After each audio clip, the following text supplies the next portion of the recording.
हाय, तो फिर से इस मेरे नए वीडियो में आप सभी का स्वागत है।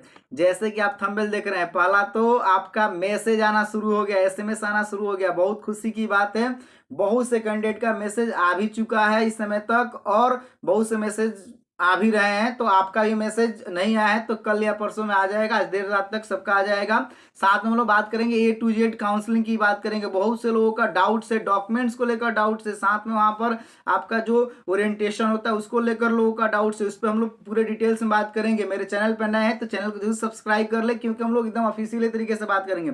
सबसे पहले काउंसलिंग की बात करते हैं। बहुत खुशी की बात है कि अब आपका काउंसलिंग 21 जनवरी से शुरू हो रहा है। पहले 1 to 5 का हो रहा है, फिर आपका 24 तारीख से 6 to 8 का होगा, फिर 27 से 9, 10 और 11, 12 का होगा। आप जिस कैटेगरी में आते हैं उसके अनुसार आपको मैसेज आना शुरू हो जाएगा, परंतु अभी 1 to 5 वालों का मैसेज आ रहा है।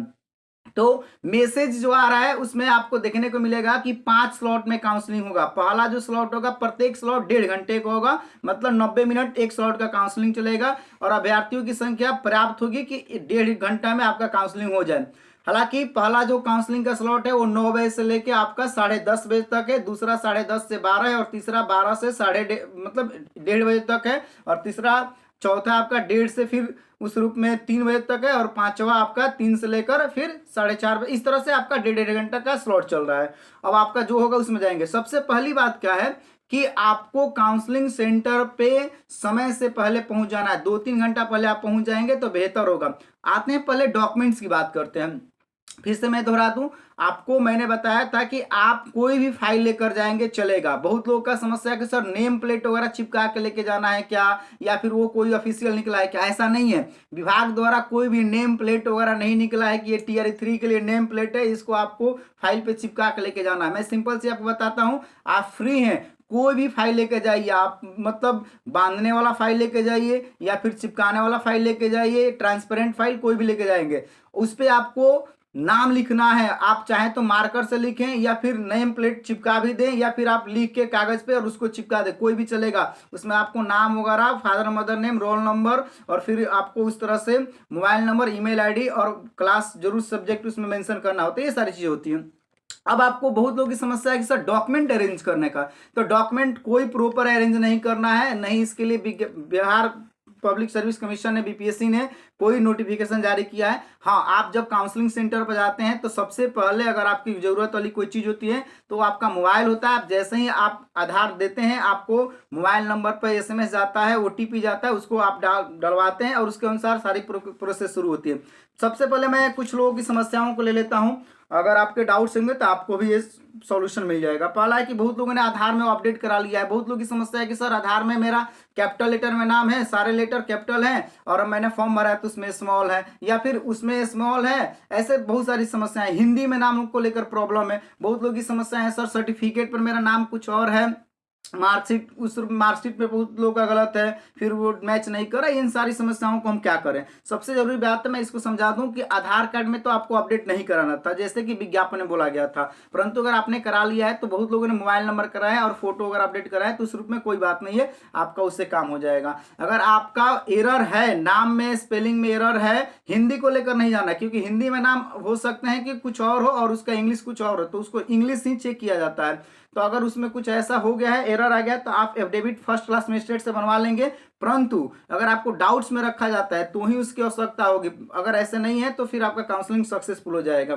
दूसरी क्या बात है, बहुत लोगों का निवास वगैरह सही से अपलोड नहीं हुआ है, जाति वगैरह अपलोड नहीं हुआ है, या फिर मार्कशीट उस समय नहीं मिला था, जैसे कि सीटेट वगैरह के संबंध में, स्टेट के सारे अभ्यर्थियों के साथ ये समस्या है कि आपके पास उस समय वेब कॉपी था। बहुत लोगों का ये मैसेज कॉल आया था कि सर वेब कॉपी अपलोड हुआ है। तो भाई जो आपका अपलोड हुआ है सही हुआ है। अगर आपको अब ओरिजिनल मार्कशीट या सर्टिफिकेट मिला है तो आप तो अभी अपलोड नहीं कर सकते, जाहिर सी बात है। तो आपको करना क्या है कि आपको जो वेब कॉपी अपलोड किए हैं वहीं आपको लेके जाना है, उसी का वाटर मार्क वाला लेके जाना है, और आपको 2 फाइल में चाहिए ये जमा करने के लिए। बाकी आप 3 फाइल बना लेंगे, एक ओरिजिनल अलग रखेंगे, ये चीज आप समझ लेंगे।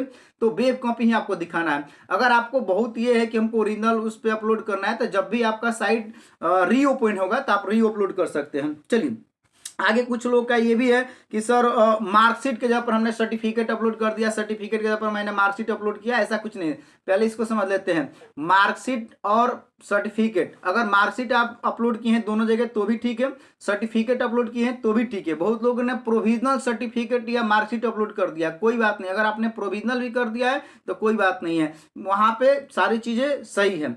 आगे हम लोग थोड़ी सी बातों को और ले लेते हैं कि बहुत लोगों का कहना था सर वाटर मार्क का जो मेरा रजिस्ट्रेशन नंबर है वो मतलब बड़ा आ गया है या फिर साफ नहीं है, तो कोई दिक्कत नहीं है, वो सॉफ्टवेयर के माध्यम से हुआ है और आपने जो डाउनलोड किया है वो ऑफिशियली तरीके से सही है, आप उसे लागू करेंगे।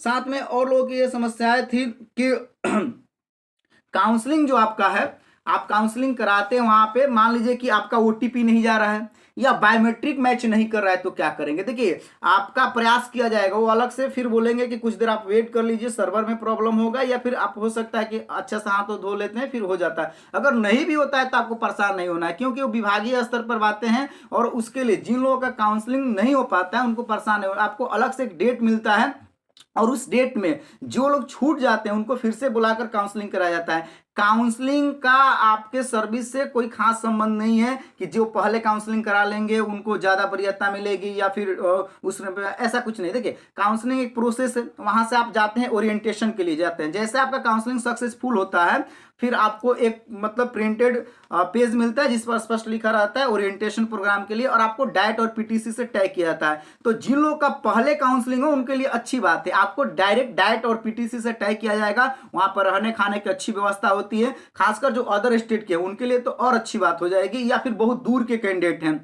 परंतु अगर आपका लेट से थोड़ा काउंसलिंग होता है और धीरे धीरे भीड़ बढ़ते चला जाता है तो जो भी डाइट और पीटीसी में सीटें होती हैं वहां पर जाहिर सी बात है पर्याप्त संख्या में ट्रेनिंग हो सकती है, तो फिर आपको बीआरसी से तय किया जाता है, उसके बाद स्कूल से तय किया, तो वहां पर परेशानी होने लगती है। मैंने पिछला वीडियो में बताया था, और वहां पर रहने वगैरह की सारी समस्याएं होने लगती है। अगर आप पहले काउंसलिंग करा लेते हैं तो आपके लिए अच्छी बात होती है। अगर काउंसलिंग आपका कोई प्रॉब्लम होता है तो आपको रिमार्क में अभिव्यक्ति में लिखा जाता है और आपको डाउट्स में रखा जाता है और आपका अलग से ये सारी चीज होती है। थोड़ा सा और लोगों का बात है कि सर कब हमको अकाउंट वगैरह खुलवाना चाहिए, तो इसको मैं क्लियर कर देता हूं कि आप कभी भी अकाउंट खुलवाते हैं और सेविंग अकाउंट पहले खुलता है, तो आप अभी भी अकाउंट खुलवा सकते हैं और चाहे तो बाद में भी खुलवा सकते हैं। बहुत लोगों का कहना है कि सर मेरे पास पहले से स्टेट बैंक का अकाउंट है या सेंट्रल बैंक का अकाउंट है, तो अच्छी बात है। आपको किसी भी नेशनल बैंक का अकाउंट देना होता है उसमें, तो आप मतलब पहले से रखें तो उसी को सैलरी अकाउंट में कन्वर्ट किया जाएगा और बाद में भी आप खुलवाएंगे तो कोई दिक्कत नहीं। जब प्रान जनरेट होगा तो आपको उस रूप में अकाउंट चाहिए, पैन कार्ड चाहिए, आधार कार्ड चाहिए, फिर आपका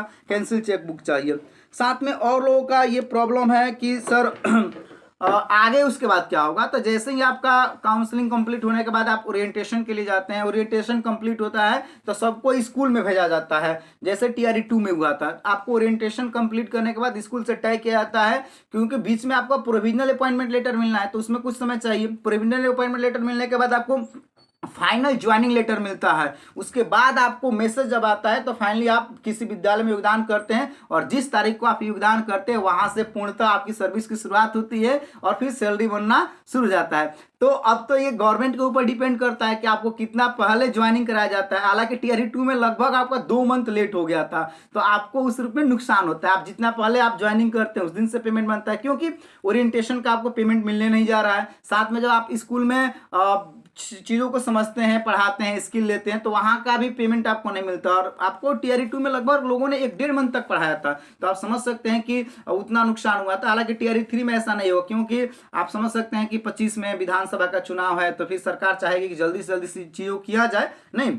और बाकी मुझे लगता है कि लोगों की समस्याएं जो थी मैंने इस पर डिस्कस किया है। इसके अलावा भी अगर किन्हीं कैंडिडेट की कोई समस्या है तो फिर आप जरूर हमें वीडियो में कमेंट कीजिएगा। मैं चाहूंगा कि आप वीडियो को अधिक से अधिक शेयर कीजिए, अपने ग्रुप में बताइए लोगों को, और मैं बिल्कुल ऑफिशियल तरीके से ही बताऊंगा। नहीं पता होगा तो मैं फिर जानकारी लेकर बताऊंगा।